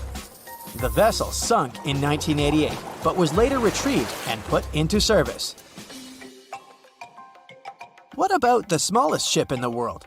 Researchers in the Netherlands have built the world's smallest vessel. It's about 1/100th of an inch long. To put it in perspective, this is about 1/3 the width of a strand of your hair. They built it with the help of a 3D printer. Do you know that some people have residences on ships? Yes, sounds like a dream, if you like the water, of course. Residents permanently live on a ship as it travels the world. MS The World is an example of a private residential cruise ship. The residents can live on board as the liner travels to exotic destinations. They can stay there full-time or come back periodically during the year. Since the UK is an island nation, things it imports have to be delivered by sea or by cargo planes. The number might surprise you. 90% of everything they buy arrives at their ports by sea. Do you know any other cool marine facts? Comment below. Ships have been around for at least 6,000 years, dating back to ancient Egypt. I wasn't around then. In the beginning, they were used for business purposes only, mostly trading and exploring. Ships as an attraction only became a thing a bit over 100 years ago. You might think it was the infamous Titanic, but you'd be wrong. The first cruise ship that took passengers on a voyage was a German ship called Prinzessin Victoria Luisa. It was launched in 1900 and served for 6 years. Of course, now they are more advanced and last longer, around 30 years. After that use-by date, it's no longer safe to travel due to metal fatigue, most often of the ship's hull. So, since ships don't have too long of a lifespan, it makes sense to build them big. I mean big, so they can accommodate as many passengers as possible. Your average cruise ship is 1,000 feet in length, or approximately 3 times as big as a football field. They're also tall enough to require elevators. They're also filled with different facilities, like restaurants, pools, and many other fun activities. Right now, the biggest cruise ship in the world is called Wonder of the Seas. It's 1,187 feet long, has 18 decks, and can host almost 7,000 non-crew passengers. It has 8 different neighborhoods, 20 restaurants, 4 pools, a water park, a full-size basketball court, an ice skating rink, rock climbing walls, and even a theater. So it's basically a floating city. Some people are permanent cruise ship residents. There's a luxury ocean liner called the World that offers permanent residence to 165 people. These people sail almost every day and never live in one place. So yes, cruise ships are enormous, and if you build them at once, they won't fit anywhere. So the ship is constructed part by part, prefab, often by different companies. Cruise cabins are built separately, and then they're added to the ship at the shipyard. Such huge ships sure have big anchors. An average anchor weighs like 4 grown elephants. The crew members try to avoid dropping the anchor when possible because such a massive thing can severely harm the ecosystems at the bottom of the sea. With around 2,000 cabins on average, it's impossible to ensure that every cabin has a window for the voyagers to observe the sea. So cruise ships found a solution. Interior cabins that don't have windows have virtual balconies that transmit real-life images from the outside of the ship, depending on where your cabin is located. Even if you get a cabin with a virtual balcony, you still have better accommodations than the crew members. They reside in a so-called B deck, which is located in the lower part of the ship below the waterline. There are dorm-style rooms with a bunch of bunk beds and lockers. Also, crew members have a secret language, code words that they use to exchange information without the passengers knowing. For example, the word Alpha or Star code signals a medical emergency. And Bravo, Bravo, Bravo means a fire on the ship. By the way, there's a bunch of stuff you aren't allowed to take on board because of potential threats. Those include candles, clothes irons, travel steamers, and hot plates. Basically, it's anything that produces flame or heat, with the only exception of curling irons and hair straighteners. Yeah, I never leave home without mine. Since people live on board for weeks, and often the ships spend days in the open sea, you can imagine that a lot of waste is produced every day from the thousands of passengers and crew the ship is hosting. So, where does it all go? Well, dumping trash in the sea or ocean is illegal. So, the ship engineers devised a system. On a particular crew-only deck of a ship, there's a recycling station where all the waste goes from everywhere around the ship. Everything that can be recycled, paper, aluminum cans, all types of glass, and plastic bottles are collected, separated, crushed, and stored until the ship docks at a port and can send the stack to a recycling station. As for the food waste, all kitchens on board have a suction drain, which takes the food to one big pipe, which takes all of it to a hydroprocessor. The processor crushes the food into small pieces and then burns it. Now, the cruising capital of the world is Miami, Florida. Having 5 ports, Florida is the place where most cruise ships depart. Voyages are fun, but if you need to get somewhere fast, cruise ships shouldn't be your first choice, because they're slow. On average, they travel at the speed of 20 knots, which is just 23 miles per hour. Ships travel much slower than cars and planes because they move huge amounts of water.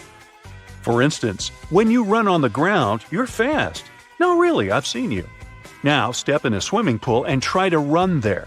It'll be way harder for you to do, and you'll be way slower, barely moving through. Now keep in mind that you're much smaller than a ship. As we've seen, ships are big boys. When you put something in the water, it displaces the amount of water that is equivalent to its weight. So, a ship displaces thousands of tons of water and then pushes through it, creating such a drag. That's why they're slow. Still, in a year, cruise ships sail around the equivalent of 3 times around the planet. Apparently, the passengers are there to enjoy the ride and not so much the velocity. Obviously, such ships need a boatload of fuel. And not just one, several types are required.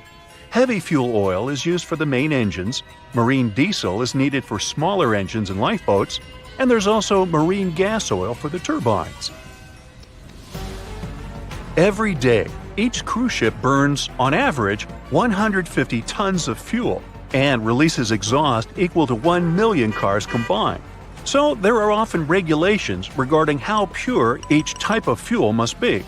In most parts of the world, ships can only use fuel that contains no more than 0.5% of sulfur, a component that highly contributes to air pollution.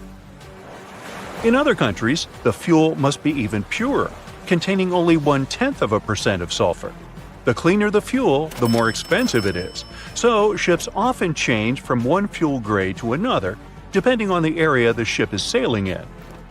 So, where do ships get so much of the stuff? Apparently, there are floating filling stations, so-called product tankers.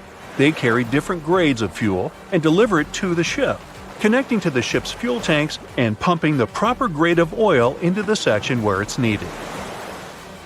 All cruise ships pick up stranded sailors and fishermen, and that happens quite often. So don't be surprised if your cruise ship stops in the middle of the sea to pick someone up. It's a common practice. Ships can even change course to pick up some stranded sailors if they get a distress call.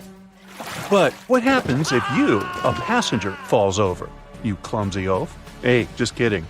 Ships have sensors that should notice the accident and send a distress signal, but witnesses are still important. The person will be saved way faster. So, if you ever see someone falling overboard, here's what to do. Throw them a life ring, point at them and scream, "A person overboard!" and get someone to tell the ship's bridge.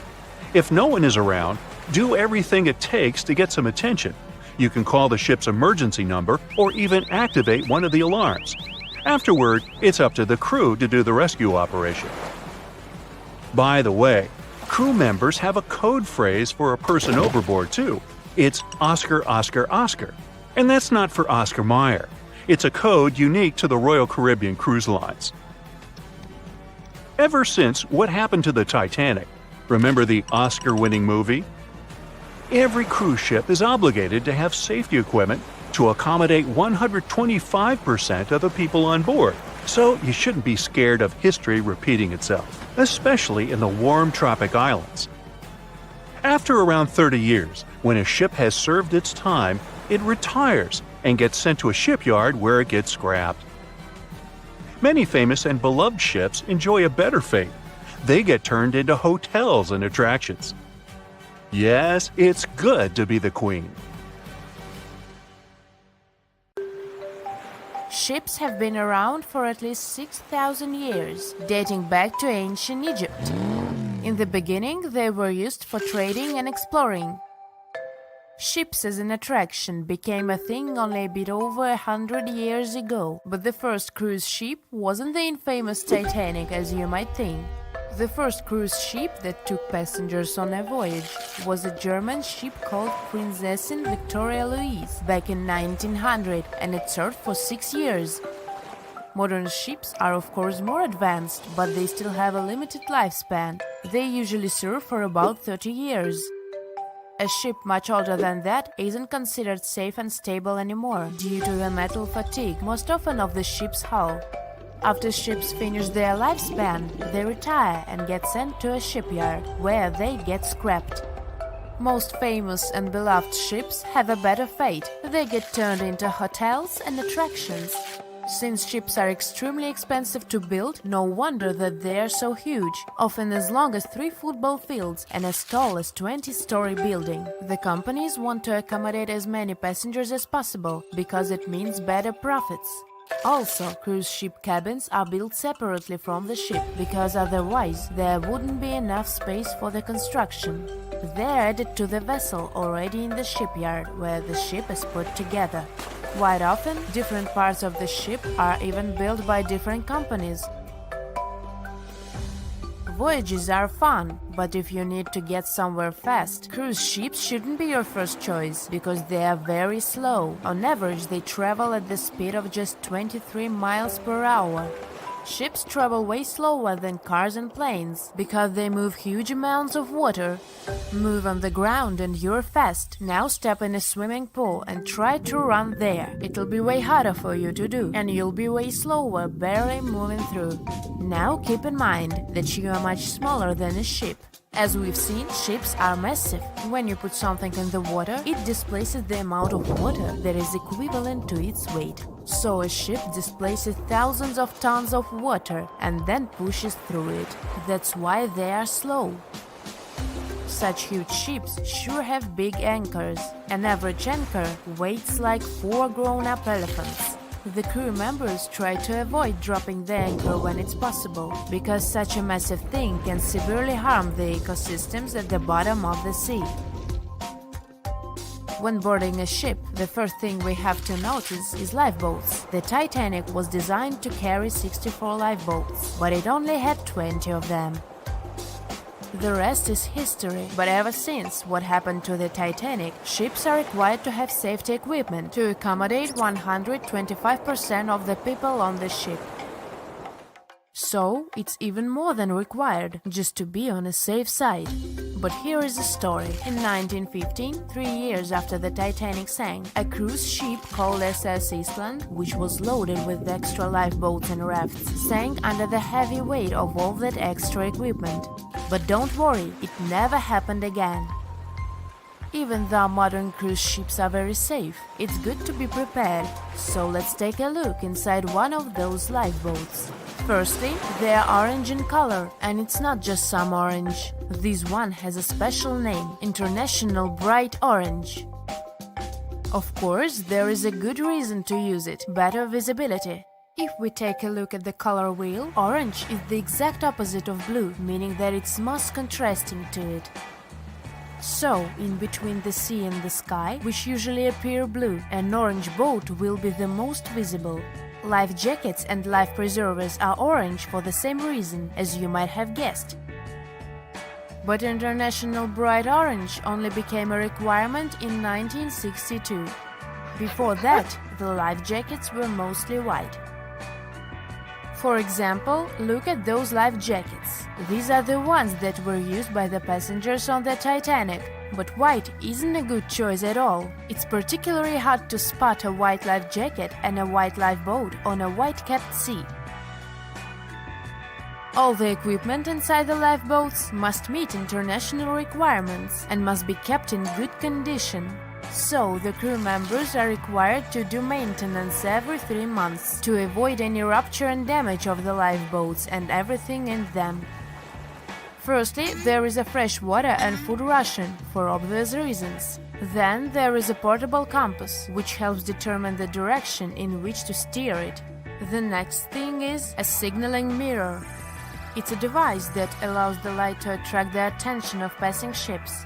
A less expected thing inside is an embarkation ladder, a rope ladder with wooden or metal steps that are used to ascend or descend from one ship to another. And finally, there is a first aid kit. All cruise ships pick up stranded sailors and fishermen, and that happens quite often. So don't be surprised if your cruise ship stops in the middle of the sea to pick someone up. It's common practice.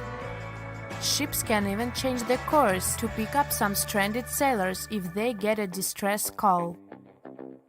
Have you noticed that all ships, both cruise ships and container ships, always have the bottom of the hull painted red? Yes, it's a thing. In early times, when ships were mostly made of wood, sailors were painting the hulls with copper paint, because it was protecting the vessel from wood-eating worms, barnacles, and seaweed. The copper was the ingredient that was giving the paint that color. All this muck wasn't only impairing the vessel's structure, but was also increasing the drag, preventing the ships from moving as fast as they could have. So, protective paint is important to reduce the number of barnacles that get accumulated. These days, of course, hull-protecting ingredients can be added to any kind of paint, and there is no practical need to paint the bottom of the hull red, but it's still being done to honor the old tradition. Still, even the most modern paint doesn't allow to completely avoid the growth of barnacles on the hull. Also, most ports don't even allow you to scrape those off the hull once you dock. That's because the ships that arrive from faraway waters can bring along non-native species of seaweed and other organisms which can severely harm the local ecosystem. Crew members sleep in that lower part of the ship, the underwater one. It's called a B-deck, and there are dorm-style rooms in the hull just for the crew members. Also, you might have noticed that there are numbers painted vertically on the side of the hull. The red background helps them stand out more, which is important since those numbers are crucial. They help you understand how much load the ship is carrying. The more weight there is on board, the lower in the water the vessel will sit. If you watched movies about pirates or heard sailors talk, you might have noticed that the ships are referred to as she and often have female names. It is an old tradition to consider a ship as a female figure, most often a mother or a female deity that is guiding and protecting the crew. It is also believed that the name of the ship brings good luck to the ship, as well as to the crew and the passengers. People who spend their lives in the sea have many superstitions regarding boats. Finding a cat aboard is considered good luck, even if the cat is black. They are very handy because they hunt mice, therefore keeping the ship clean and safe. But bananas aboard is a no-no. It's especially common among fishermen. They believe that if there are bananas in the boat, the fish won't. They say nothing is ever lost, and it's true. Let's discover ships frozen in time. The first one is truly fascinating. Here, the Antikythera shipwreck. It's a Greek trading ship from the 1st century BCE. It's located on the east side of the Greek island of Antikythera and at the merging point of the Aegean and Mediterranean seas. Around 2,000 years later, in 1900, a group of Greek sponge divers discovered the wreck. They were going to Tunisia, yet they were forced to find shelter from a storm on a nearby island. Since they couldn't go anywhere due to the storm, they decided to look for sponges until the weather got calmer. One of the divers discovered the shipwreck at depths of around 130 feet. Imagine someone going for a sponge hunt, but getting out to the surface with archaeological treasures. The captain of the sponge boat talked to the Greek officials about what they had found. The officials sent 2 ships to the wreckage. The salvage operation was successful, and discoveries are now in Greece's National Archaeological Museum in Athens. The findings included 3 life-sized marble horses, jewelry, coins, and hundreds of works of art, including a 7-foot-tall colossus statue of Hercules. Among these treasures, Antikythera ephebe, a bronze statue of a young man, caught more attention. Because the ephebe doesn't comply with any familiar iconographic model, and there are no known copies of his type, he held a spherical object in his hand. Scholars have different theories of who that person could be, but they are not in a consensus yet. More than 70 years later, Jacques-Yves Cousteau and his team went to the area and recovered hundreds more artifacts and the remains of 4 people. Interestingly, they discovered a complex set of interlocking gears, capable of predicting the movement of the sun, moon, and several planets. The mechanism can also show the times of solar and lunar eclipses years into the future. Think of this Antikythera mechanism as an early computer calendar, to plan significant events like agricultural activities, religious rituals, and Olympic Games. These artifacts found in the Antikythera wreckage are some of the most important findings in modern archaeology. Just the Antikythera mechanism itself has changed our perception of the limits of ancient technology. The mechanism has a sophisticated design and was made over 1,000 years ago. After all these amazing discoveries, experts believe that the wreckage site has remained largely unexplored, and is mostly because of its location and the landscape of the seafloor on which the ship rests. The wreck is too deep for scuba divers but too shallow to use something like a submersible. A survey made on the seafloor in 2012 showed evidence of a second wreck about 800 feet to the south. It's clear that this area has a lot to offer humanity. What would happen if those sponge hunters didn't go to the area? Scientists found a shipwreck in Antarctica at the bottom of the Weddell Sea, 107 years after it sank. The name of the ship was Endurance, and it was the lost vessel of Antarctic explorer Sir Ernest Shackleton. Scientists who laid eyes on it decades later say it is among the greatest undiscovered shipwrecks ever. That is why they filmed the whole discovery. The video shows the remains of the Endurance and proves it is still in remarkable condition. It has been sitting in 10,000 feet of water for over a century, yet it looks like it sank very recently. So the story goes like this. The ship was crushed by ice and sank in 1915. Shackleton and his crewmates had to escape by themselves in small lifeboats. From then on, it was all about survival. Shackleton imagined to get his crew to safety. Then, the ship sank. Yes, this is a pretty impressive story. But why did scientists prize this ship? Firstly, Shackleton's Imperial Trans-Antarctic Expedition sailed to make the first land crossing of Antarctica. Yes, the crew was trapped in ice, but the intention was important. Secondly, it's about the challenge itself of finding the shipwreck. The Weddell Sea is almost always covered in thick sea ice. The same ice that made the Endurance sink. Getting near the presumed sinking location is super hard, let alone being able to conduct research. Experts of the modern expedition team foresaw the time when the lowest extent of Antarctic sea ice would come using satellite images. They realized that the weather was in their favor to start an expedition. Dr. John Shears said that they have successfully completed the world's most difficult shipwreck search, fighting against constantly shifting sea ice, blizzards, and temperatures decreasing to -0.4 degrees Fahrenheit. Yeesh, I can't imagine the worst conditions in Antarctica if these conditions are in their favor. Lastly, look at this. It's timbers. They're very much intact. Plus, You can read the ship's name. It's still visible. Marine archaeologist Menson Bound says that this is the finest wooden shipwreck he has ever discovered. He has 50 years of career experience, so I believe the guy. So how come the wood is not rotten? Dr. Michelle Taylor, a deep-sea polar biologist, said that there has been little wood deterioration because the wood-munching animals are not in this forest-free region of Antarctica. Workers of a coal mine in East Serbia discovered 3 shipwrecks that had been there for at least 1,300 years. The largest shipwreck is an ancient Roman fleet. It's around 50 feet long with a flat bottom. It's estimated that the ship could carry a crew of 30 to 35 people. Looking at its hull, you can see the marks of repairs. Wow, this one had a lengthy career. You know, it gives us insight into more than 1,000 years ago. The 2 smaller vessels, on the other hand, match descriptions of boats used by Slavic groups to attack the Roman frontier. These 2 have been discovered under mud and clay in an ancient riverbed. Apparently, in those times, there was a Roman base in a place called Viminacium City. Interestingly, Viminacium was a provincial capital with an estimated 40,000 inhabitants in the 4th century CE. For comparison, it was even larger than Pompeii. The Kostelach coal mine is a center of hidden gems. Archaeologists had found evidence of ancient human and animal activity here before.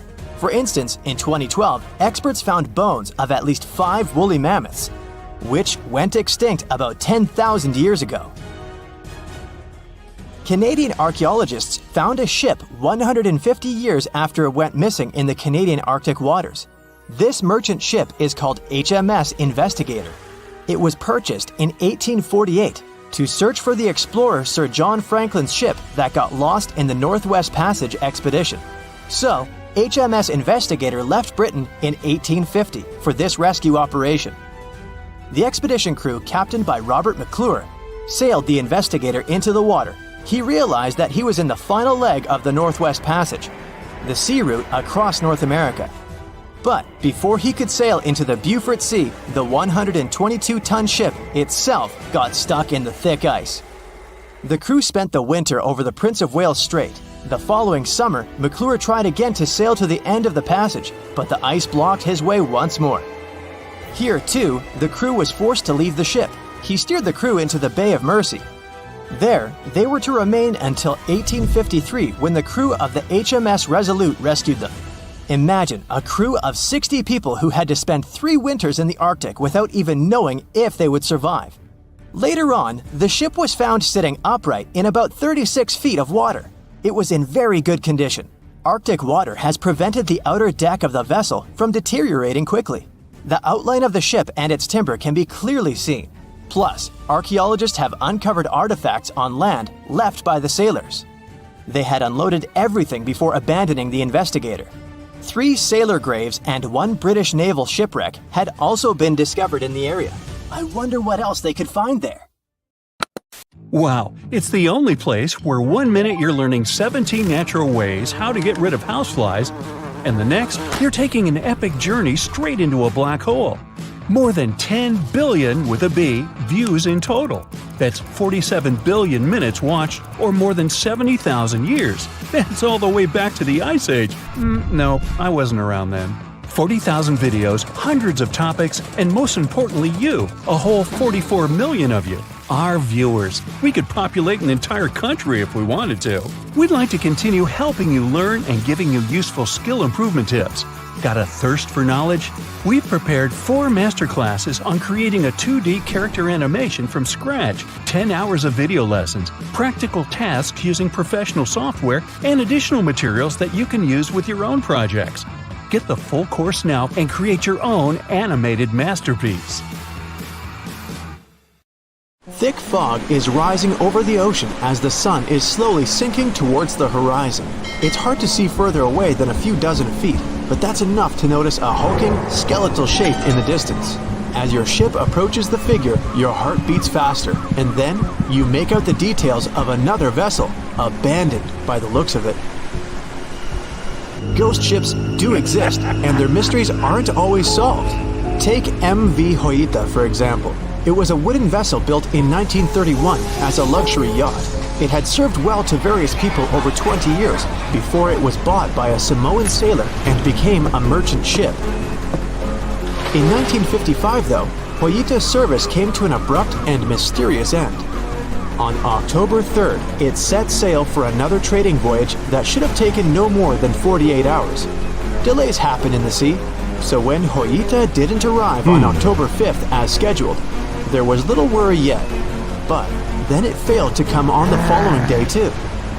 There was no distress signal or any other sign of Hoyita's presence anywhere between its departure and arrival points. A search and rescue party was dispatched to find the ship, and for 6 days, they were scouting the area of nearly 100,000 square miles. On October 12th, the mission returned to the base empty-handed. Hoyita vanished without a trace. It was only a month later that another merchant ship, Tuvalu, noticed the missing vessel far away from its route, drifting in the open sea and listing heavily. The sailors boarded the ship and found that all of its crew and passengers, 25 people total, were missing, along with all the cargo the vessel had been carrying. The radio was tuned to the International Distress Channel, meaning that the crew had been trying to ask for help, but they couldn't reach anyone because the radio cable had been damaged, limiting the range to 2 miles. The lifeboats were missing as well, indicating that people on board must have left the ship. Unfortunately, they seem to have taken the logbook with them, leaving the rescue team clueless as to what had happened. Even today, the mystery of MV Hoyita hasn't been solved yet. No one knows where the crew and passengers had gone and what had caused them to leave. SV Carol A. Deering wasn't a ghost ship in the usual sense of the word. There are no sightings of it in the open sea. Instead, it was found on the shore. But the circumstances of it running aground are a puzzle shrouded in mystery. Carol A. Deering was built in 1919 in Maine, and it was a large vessel made for commercial voyages.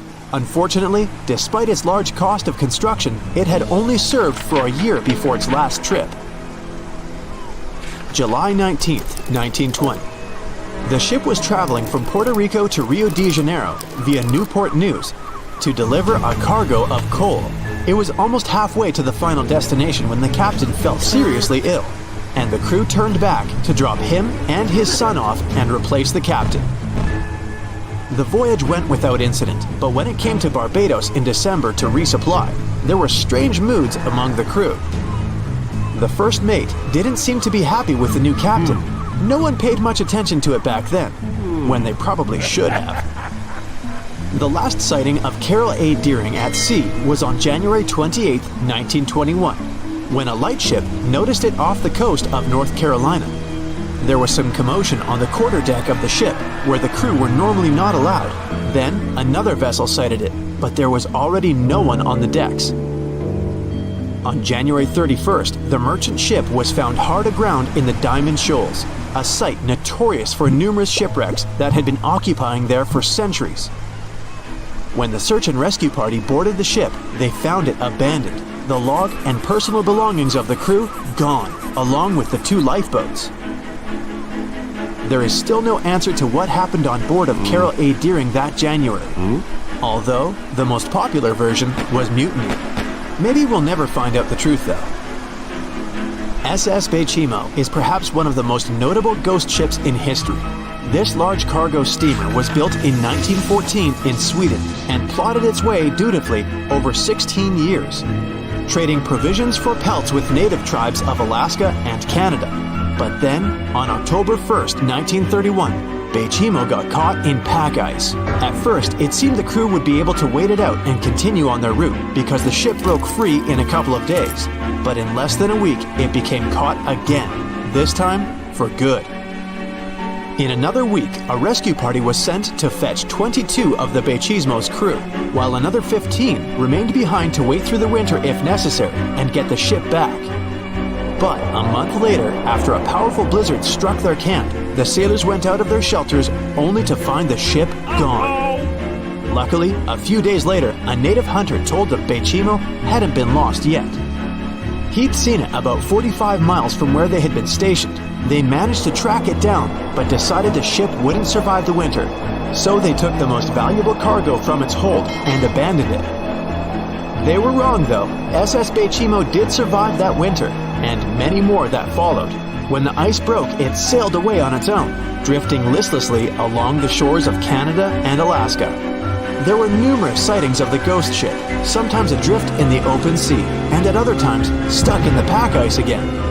People attempted to board and salvage it, but weather conditions or lack of equipment always prevented them.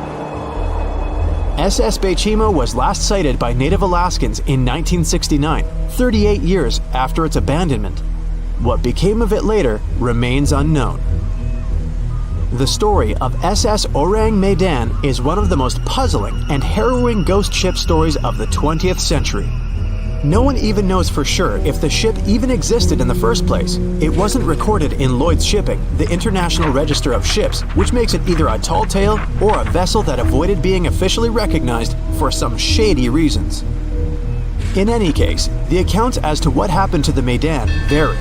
According to most reports, it was carrying some unknown cargo in the Indonesian waters when a distress call was received by another ship in the vicinity. The officer on duty heard an SOS message, but its contents are different depending on the accounts. The message did not repeat, and the crew of Medan didn't answer to any attempts to contact it back. The ship that received the distress call hurried to the rescue, but they only reached the vessel the following day, when it was already drifting and slightly listing. When the rescuers boarded the ship, they found that none of the crew had survived. However, one lifeboat was missing, which implied that there was at least one crew member who managed to escape. What happened to the rest of the people on board remains a mystery to this day. Still, there are no hard facts about this story, so we might never find out whether SS Orang Medan was actually a ship and not a thing of fiction. SV Zabrina was a three-mast sailing barge built in 1873 for river trade ships in South America. She served for well over 4 decades, proving to be a sturdy and reliable ship. It was later transferred to Europe, where it continued serving its purpose well. But then, in October 1917, Zabrina set sail on a regular voyage only to be found ashore several days later. Mysteriously, although the ship was perfectly intact, the entire crew of 5 and the captain were gone. There is no direct evidence or hard facts as to what really happened that day. The most convincing theory is that the crew were washed away from the deck because of an underwater explosion. And then the ship sailed ahead without them, but the truth, as always, remains unknown. That's it for today. So hey, if you pacified your curiosity, then give the video a like and share it with your friends. Or if you want more, just click